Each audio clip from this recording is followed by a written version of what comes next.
पेहलगाममध्ये अतिरेक्यांनी केलेल्या गोळीबारात अनेक निष्पाप पर्यटकांचा मृत्यू झाला। या भयानक घटनेत गुजरातमधील एका महिलेचा नवरा देखील शहीद झाला। ती स्त्री शोकाने भरलेल्या आवाजात सरकारला थेट प्रश्न विचारते, तुम्हाला इतकी सुरक्षा, इतक्या सुविधा, पण आम्हाला काहीच नाही?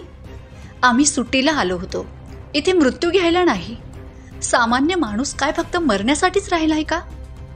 तिचं दुःख हे केवळ तिचं नाही तर संपूर्ण देशाच्या सामान्य नागरिकांचं आहे।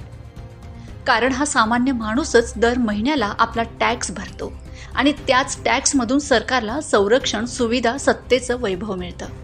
मग जे सामान्य माणूस टॅक्स भरून सरकारला चालवतं त्यालाच सुरक्षिततेपासून वंचित का ठेवलं जातं? हा सवाल आता उभा राहतोय। सरकारकडे थेट प्रश्न आहे, तुम्ही आमच्या जीवावर जगता का?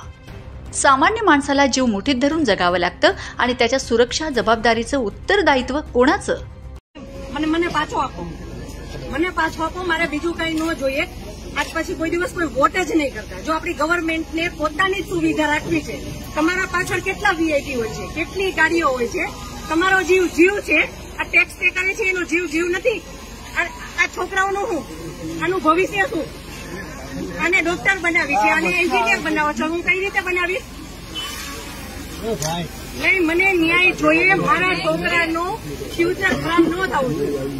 આટલા વર્ષની સર્વિસમાં એને ટેક્સ તમે કટ કરીને તમે સેલરી આપો છો ને, અને ઉપર જતા અમે કઈ પણ વસ્તુ ખરીદીએ છીએ, ક્યાંય જઈએ છીએ, ટોલ ટેક્સ, બધા ટેક્સ તમે અમારી પાસેથી લ્યો છો। તો મારા ઘરવાળાને જયારે જરૂર હતી ત્યારે કોઈ ફેસિલિટી નથી મળી। મને એનો ન્યાય જોઈએ। તમે લોકો અહીંયા જ રહ્યો, તમે કહો મને કે તમે શું કરશો એના માટે। આ એક નહીં, આના જેવા જેટલા ભાઈઓ બધા નિર્દોષ હતા, બધાને આવડા છોકરા હતા। કોઈ આર્મી નહીં, કોઈ પોલીસ નહીં।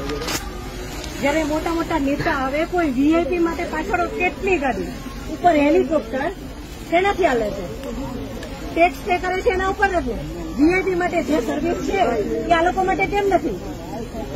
હું નીચે આર્મી કેમ્પમાં ચિલ્લાઈને કહેતી હતી કે ઉપર કેટલા લોકો જખમી છે, તમે લોકો જલ્દી કંઈક કરો।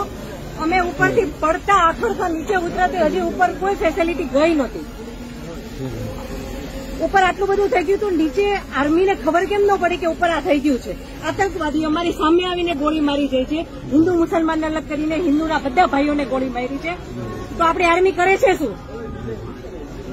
લાખોની સંખ્યામાં આર્મી હતી ત્યાં, અને જે ટુરિસ્ટ પ્લેસ છે ત્યાં કોઈ આર્મી મેન નહીં, કોઈ પોલીસમેન નહીં, કે કોઈ ફર્સ્ટ એડ કિટ નહીં, કાંઈ જ સુવિધા નહીં। એમાંથી એક આર્મી મેન એવું કહે છે કે તમે લોકો ઉપર ફરવા શું કામ જાઓ છો? હવે તમે મને એ વાતનો જવાબ દો। જો આ રીતનું હતું તો તમે અમને જવા શું કામ દો છો? નહીં, હવે મારા ઘરનો સ્તંભ વયો ગયો છે। હવે તમે મને પાછો આપો। મારે બીજું કઈ ન જોઈએ। આજ પછી કોઈ દિવસ કોઈ વોટ જ નહીં કરતા। જો આપણી ગવર્મેન્ટને પોતાની જ સુવિધા રાખવી છે, તમારા પાછળ કેટલા વીઆઈપી હોય છે, કેટલી ગાડીઓ હોય છે, તમારો જીવ જીવ છે। આ ટેક્સ પે કરે છે એનો જીવ જીવ નથી। આ છોકરાઓનું શું, આનું ભવિષ્ય શું?